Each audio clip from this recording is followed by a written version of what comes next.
membutuhkan perjuangan, membutuhkan pasukan, di mana mereka tidak ada yang mengirimkan pasukan. 10 November 1945 yang datang ke Surabaya untuk menyerahkan nyawa adalah orang-orang Madura, orang Surabaya, orang Trenggalek, orang Kebumen, orang Pasuruan dan sekitarnya, orang Gresik, orang Jember. Tidak ada dari orang-orang selain nama-nama Jawa dan nama-nama Islam yang asli dari Jawa yang ikut bertempur. Tapi setelah itu hari ini mereka membuat sejarah bahwa katanya leluhur mereka yang menentukan tanggal 17 Agustus sebagai hari proklamasi. Mereka menulis sejarah bahwa sesungguhnya mereka adalah orang-orang yang di balik layar kemerdekaan Indonesia. Pejuang itu di depan layar, bukan di balik layar. Di balik layar itu kedustaan dan kebohongan. Tidak ada pejuang di balik layar. Pejuang itu harus di depan layar. Tinggal beberapa hari lagi kita akan memasuki hari kemerdekaan Indonesia, dan pada kesempatan kali ini saudaraku, saya akan memutarkan ceramah Kiai Imad seperti yang sudah kita dengarkan di depan tadi ya, di sebuah cuplikan. Ini penting untuk kemudian kita saksikan, di mana beliau memberikan sebuah respon-respon yang begitu sangat tegas sekali ya atas apa yang beliau ketahui ya. Ini mengejutkan, perlu untuk kemudian kita dengarkan hingga akhir ya, kita ambil manfaatnya, pengetahuan, kita cerna akan edukasi yang kemudian beliau kemukakan di situ ya. Dan jangan lupa agar video ini dicermati sebaik mungkin. Oke, biar tidak panjang lebar, kita intro terlebih dahulu. Silakan.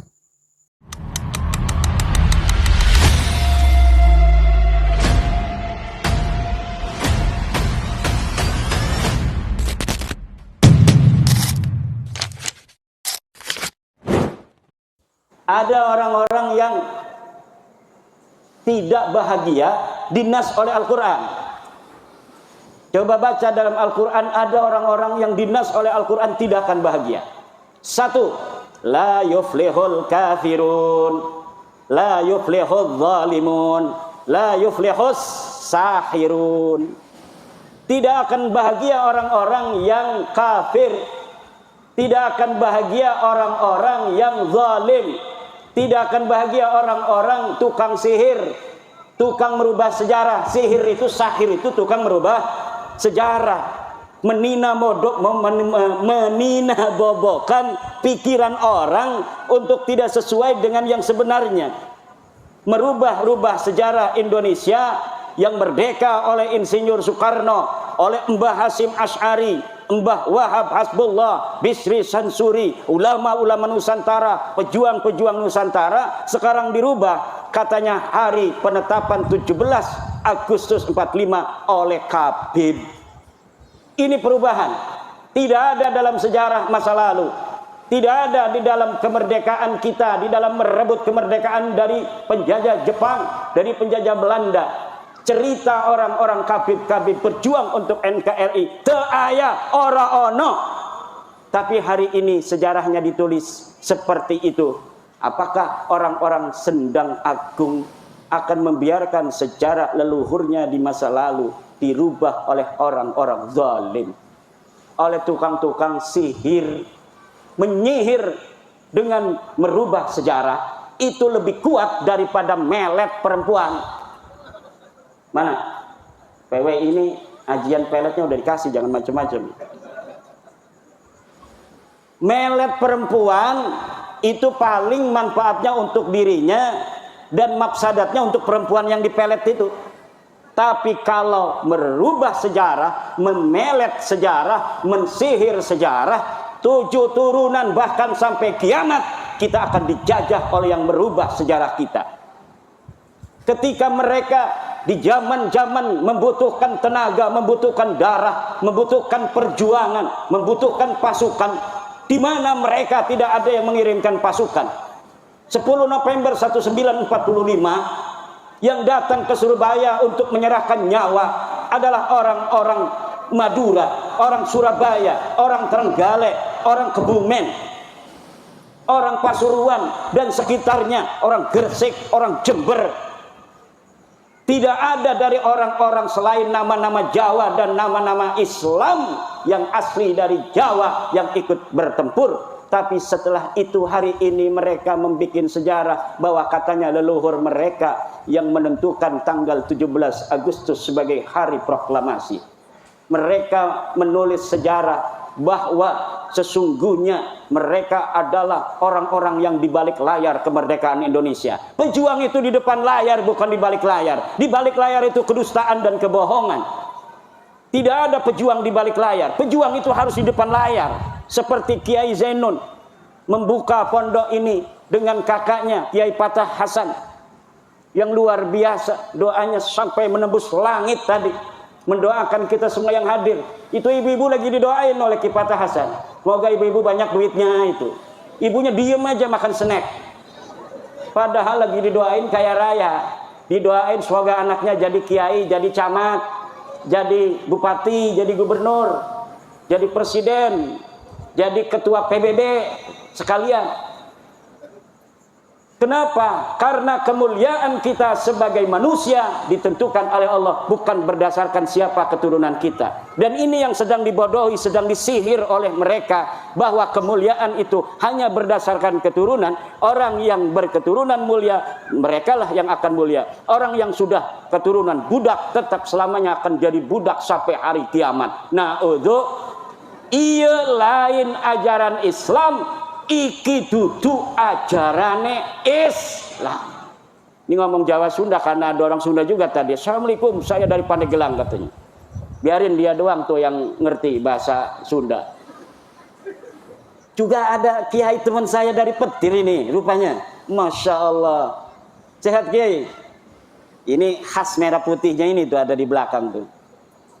Ibu-ibu, bapak-bapak, hadirin ma'asyiral muslimin rahimakumullah, yang tidak akan bahagia lagi, Kiai Zainun, jangan takut-takut. Kiai Zainun ini kalau di lab sampai ke pelosok katanya ini. Tenang aja, Kiai pelosok juga sama dengan Kiai Zainun, terpercaya Habib eta turunan Nabi. Teu ngomong doang teu. Sama semuanya. Kiai-kiai kita itu orang yang punya ma'rifat billah, punya ma'rifat billah. Cuma mereka punya kebijaksanaan kayak Pak Camat. Pak Camat, Pak Bupati, itu mereka jadi bapak bukan hanya untuk kiai. Pak Camat itu anaknya ada yang jawara, ada yang pendekar, ada yang pemabok, ada yang kiai, ada yang santri. Semuanya anaknya Pak Camat, harus dilindungi semua. Makanya dalam setiap desa kadang-kadang Pak Lurah bikin taman bermain. Kiai mah nggak bakal bermain-main, itu hidupnya hanya untuk zikir pada Allah. Tapi kenapa kepala desa itu bikin taman bermain? Untuk orang-orang yang nggak bisa zikir, dia bisa tenang kalau ada di taman. Sedangkan manusia itu perlu ketenangan. Kalau kiai nggak keluar rumah dia 2 bulan juga dia biasa-biasa aja. Kenapa? Punya kedekatan dengan Allah yang dia tidak membutuhkan hiburan apapun. Tapi manusia tidak sama. Ada yang kadang-kadang dengan Al-Quran saja dia udah cukup merasa tentrem. Ada yang tidak perlu baca Al-Quran, dia hanya zikir kepada Allah. Ada juga yang butuh selawat baru dia bisa nangis. Kalau baca Sallallahu ala Muhammad, baru dia bisa nangis. Kalau yang baca selawat Kiai Patah Hasan, Allahumma sholli ala sayyidina, dia enggak nangis. Padahal bagi orang yang sudah mencintai Rasulullah, tidak penting suara enak ataukah tidak. Ketika disebut nama Muhammad, maka dia langsung ada setrum jepret kepada baginda Nabi besar Muhammad sallallahu ala Muhammad. Ada orang yang butuh musik juga. Dia kalau mendengarin musik-musik yang apa namanya itu semangat, dia jadi semangat. Kalau dia tidak mendengarkan musik semangat, dia mewek, dia memble. Itu ada yang begitu. Jadi manusia itu diciptakan oleh Allah bermacam-macam warna. Camat, bupati, presiden, itu yang suka sholat, anaknya. Yang nggak suka sholat, anaknya. Yang suka ngerampok juga, anaknya. Yang harus diberi hak sesuai dengan amalnya. Dia benar harus dihukum, tetapi dimasukin penjara, dikasih makan sama negara. Kalau kata saya itu para koruptor masukin penjara nggak usah dikasih makan. Coba lihat 12 hari udah mati apa belum. Tapi nggak begitu sama negara itu, sama presiden, sama bupati. Tetap Yang nakal pun perampok, penjudi, tukang judol. Bu, suaminya ada yang judol apa tidak? Yang sabar aja. Paling kebun sawit nanti dijual gitu. Jangan sampai ibu-ibu suaminya suka main judi online, berbahaya. Itu tidak akan ada orang kaya raya dengan judi. Bahaya. Kalau pengen kaya raya, nanam sawit, jual, celengin. Nanam padi, jual, celengin. Nabung 5.000, kaya raya nanti. Guru-guru, insya Allah jangan khawatir. Dana bosnya tidak akan dikurangi karena efisiensi. Amin ya rabbal alamin. Tenang aja. Negara kita kaya raya, Bu. Negara di dunia ini yang paling kaya raya adalah Indonesia. Jangankan pohon, tongkat saja itu ditanam akan jadi pepohonan. Ini negeri kita Indonesia, makanya banyak orang yang pengen ngaku-ngaku ini negeri adalah negeri mereka. Ini negeri Indonesia, Bintu Terim. Anak perempuannya Kota Tarim. Kota Tarim siapa itu? Kota apa itu? Kalau anaknya kaya raya begini harusnya kaya raya itu Kota Tarim. Kaya apa tidak Kota Tarim? Miskin. Kalian orang bodoh. Yang pintar itu orang pelosok. Yang pintar itu orang Riboyo. Yang pintar itu Sidogiri. Yang pintar itu adalah Syekh Nawawi Tonar Al-Bantani. Yang pintar itu santri-santri kita. Mereka hanya punya sahirun, menyihir bahwa kami lebih mulia dari kalian, kami lebih hebat dari kalian. Ilmunya nggak ada. Tapi anehnya masih banyak kita yang bodoh spiritualnya, bodoh emosionalnya. Hanya dengan kata-kata narasi dan diksi begitu kita percaya. Katanya mereka turun nabi, turunan dari mana? Nabi itu orang Arab, wajah kalian bukan Arab itu. Ngaca dong, kalian Arab apa bukan? Tes DNA-nya aja bukan orang Arab, orang India, orang Kaukasus. Ini apa ini artinya? Artinya mereka bukan turunan Nabi, wajahnya bukan wajah Arab, wajah India. Tes DNA-nya haplogrup G, orang mana itu? Orang Kaukasus, jalur lakinya. Jangankan turunan Nabi Muhammad, turunan Nabi Ibrahim aja kagak. Kalau orang Indonesia ini kemungkinan besar adalah keturunan dari baginda Nabi besar Ibrahim alaihis salam. Ini Bapak kenapa ngentul-ngentul begini? Setuju? Bapak-bapak setuju nggak saya ngomong begini? Ini yang pakai merah putih setuju nggak Kiai?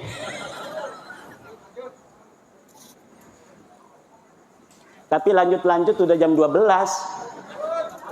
Karena apa? Yang paling penting acara khataman begini anak-anak kita yang tampil. Betul, Bu? Anak kita tadi coba. Saya itu ingat anak saya semalam tampil khataman juga. Direkam sama santri saya, dikirimin. Yang satu laki-laki nganceng, dipanggil tuh kabur dari panggung. Yang satunya lagi assalamualaikum doang begini aja. Salah. Pas saya lihat ini anak dua ini, ya Allah luar biasa. Padahal namanya sama dengan nama anak saya, Nabila. Nama anak saya Nabila juga. Tapi dia udah punya suami, punya pesantren. Kalau yang satunya adiknya, ini suruh semalam kabur dari panggung. Kakaknya juga, dulu kakaknya yang sekarang sudah kuliah, umur 5 tahun, suruh tampil juga begini. Maju kabur juga. Masya Allah. Nah makanya tadi anak siapa itu yang mau tampil begitu? Itu sudah anugerah minallah, fadlun azimun. Mudah-mudahan saja dia nanti sampai besar menjadi harapan ibunya, harapan bapaknya, kebanggaan gurunya, dan akan bermanfaat untuk agama, bangsa, dan negara. Amin. Tapi ibu-ibu kalau punya anak kayak anak saya itu, jangan putus asa. Jangan putus asa, terus saja berdoa. Mudah-mudahan saja anak yang kabur dari panggung itu nanti jadi macan panggung. Kenapa? Karena kalau masih kecil begitu masih banyak kesempatan. Anak saya yang sekarang kuliah itu kecilnya begitu, tapi sekarangnya alhamdulillah. Matan takrib tamat, Fathul Qorib tamat, Sarah Hikam tamat. Sekarang lagi Fathul Mu'in baca sendiri. Nah, jadi apa? apapun yang terjadi dengan anak kita ketika masih kecil, nakal kayak setan, kayak dajjal nakalnya, tapi itu belum selesai bapak-bapak. Jangan, kayaknya anak saya ini nggak ada kesempatan, nggak ada harapan. Tidak ada. Semua anak-anak kita berpotensi menjadi anak-anak bermanfaat dan mempunyai kedudukan dalam hidupnya nanti di masa yang akan datang. Semuanya sama. Saya sebagai guru, sebagai pengasuh pesantren, ada anak kelihatan anak kiai, alhamdulillah. Ada anak bapaknya aja tatoan, tapi pengen anaknya jadi kiai katanya, alhamdulillah. Kadang anaknya nurut. Ada lagi yang anaknya memang anak nakal udah memang dikeluarkan dari berbagai macam sekolahan. Katanya di Jakarta sekolah tawuran melulu, minum-minuman. Apakah bisa diterima di sini, Yai? Saya kalau bisa untuk menjadikan anak ini menjadi anak yang soleh, ini pahalanya 200 kali lipat daripada anak kiai tadi yang datang kemari kemudian jadi anak soleh. Semakin besar kita itu bekerja, maka semakin besar pahala yang akan kita dapatkan. Semakin susah kita mengajar anak kemudian berhasil, maka pahala yang akan kita jadi, apa yang akan diberikan Allah kepada kita akan semakin besar. Jadi saya tidak pernah berputus asa ngajarin anak, ngajarin santri. Dan ketika ada yang datang kelihatan ditolak di pondok lain, ditolak di pondok ini, ditolak di sekolahan itu karena nakal, kata saya mudah-mudahan aja takdir nurutnya sama saya, maka saya tetap terima. Kecuali udah 3 kali nanti ketika dia ada di pondok, kemudian dia memang sudah tidak bisa lagi untuk diharapkan menurut saya. Kalau menurut Allah kan tetap ada harapan. Tetapi kita harus punya peraturan. Kalau sudah 3 kali dia itu melanggar peraturan yang berat, sesudah diberikan surat peringatan kepada anaknya, pada orang tuanya, dikasih informasi tembusan, kita setelah mengatakan bahwa ini mudaratnya anak ini lebih besar, ada di pondok, bisa mempengaruhi anak lain, kita kemudian serahkan kembali ke orang tuanya bahwa kami sudah tidak sanggup lagi untuk mendidik anak bapak. Kenapa? Bukan takut kepada anak ini tidak akan bisa jadi anak yang baik, bukan. Tetapi mendarat kepada yang lainnya itu lebih besar karena dia tinggalnya bersama anak-anak itu. Tapi jangan putus asa wahai bapak, jangan putus asa wahai ibu. Anak bapak dan ibu ini bukan berarti ini sudah ditakdirkan Allah menjadi orang yang tidak manfaat. Pondokin lagi, mudah-mudahan saja takdirnya, solehnya dia dengan kiai yang lain. Begitu ibu-ibu. Jangan pernah ibu-ibu merasa ketika punya anak yang nakal, kemudian itu akhir dari segalanya. Tidak ada kata terakhir sebelum kita ini dipanggil oleh Allah Subhanahu wa taala.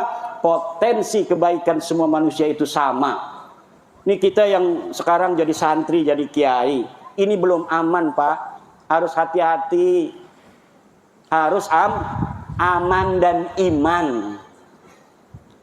Kenapa? Ada orang yang dari kecil dia berlaku sebagai orang soleh, ketika mau mati bisa saja seperti bir shisha, kemudian dia kafir. Ada orang yang kafir, setelah mau mati dia baru syahadat, aku bersaksi tidak ada Tuhan selain Allah dan Nabi Muhammad Rasulullah. Mati, padahal dia belum sholat, belum puasa. Ini lebih hebat mana? Lebih hebat ini orang yang diberikan hidayah oleh Allah di akhir hidupnya. Sosok Kiai Imad ini memang sangat-sangat luar biasa sekali, saudaraku. Sangat-sangat luar biasa sekali. Luar biasa ketegasannya, luar biasa kealimannya, luar biasa juga keberaniannya. Beliau cukup berani belak-belakan di hadapan publik mengatakan bahwa klan Ba'alwi bukan keturunan Nabi. Dan yang mesti Anda ketahui, mengatakan klan Ba'alwi sebagai bukan keturunan Nabi, ya, yang perlu Anda ketahui ini bukan hanya sekedar kata, ungkapan doang, tapi ini dengan sebuah penelitian, dengan sebuah tesis, ya, terkait bagaimana ketika beliau meneliti nasab Ba'alwi ini, ternyata Ba'alwi ini bukan keturunan Nabi. Jadi keberanian beliau, ketegasan beliau, ini melalui penelitian yang sungguh-sungguh sangat luar biasa sekali. Ya. Jadi bukan hanya satu data doang yang beliau tunjukkan di hadapan publik. Bukan hanya dari satu sumber doang yang beliau sampaikan di hadapan publik. Dari kitab nasab sejarah, apalagi soal DNA. Luar biasa sekali sosok Kiai Imad ini, saudaraku. Jadi kalau Anda masih bertanya seperti apa keberanian Kiai Imad, ya, saya pikir tidak usah bertanya seperti itu. Karena keberanian beliau di dalam mengungkapkan penelitiannya ini, hasil dari penelitiannya beliau, ya. Ini, waduh, ini sudah tidak main-main loh, ya, keberanian beliau di dalam mengungkapkan bahwa klan Ba'alwi bukan keturunan Nabi.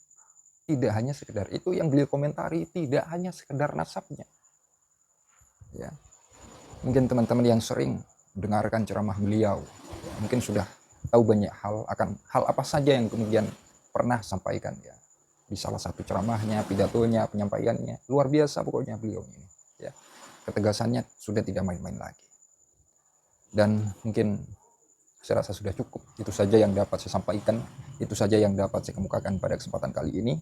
Kurang lebihnya apabila ada kekeliruan kata dari saya, ya, salah pahaman atau hal apalah yang telah saya sampaikan, jika ada kekeliruan dari saya Al-Fakir mohon maaf sebesar-besarnya. Akhirul qaul ihdinas siratal mustaqim. Wassalamualaikum warahmatullahi wabarakatuh.